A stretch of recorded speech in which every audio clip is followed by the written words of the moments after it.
وأتأكد أن أهل قطر أيضا يحبونك يبادلونك نفس المشاعر يعني. ايش تبين تقولين؟ قطر ما شاء الله.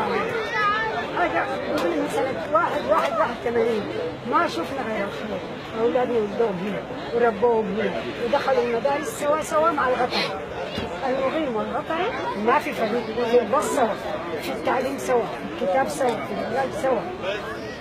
قطر عشان كده طيبة هي شديدة، والله لازقة، والله كارمة، كارم رجالة، عشان الرجالة ما في غيره، يسعدوا العالم. بيقول الناس اللي ما يحبهم حسدهم ليه؟ عشان طيبتهم، عشان الرزق جايهم من الله ما جايهم من واحد. يعيش تميم ما في غيره، تميم ما في غيره، تميم سيد الرجال. الله اكبر. تميم سيد الرجال. الدم بالروح نفديك يا تميم. والله نفديك، والله بك الاولاد الاثنين نفديك. انت تميم، والله تم عليك. ما في غيرك، ما في احسن منك. بارك الله فيك. كلهم وراك يا تميم. لا نموت من الجوع. بس كلهم نموت في وراك. قطر بس. سوداننا كله. بارك الله فيكم. حتى بنات اخوتنا اللي هناك قالوا كلنا تميم. الناس في الواتساب كلنا تميم، كلنا تميم.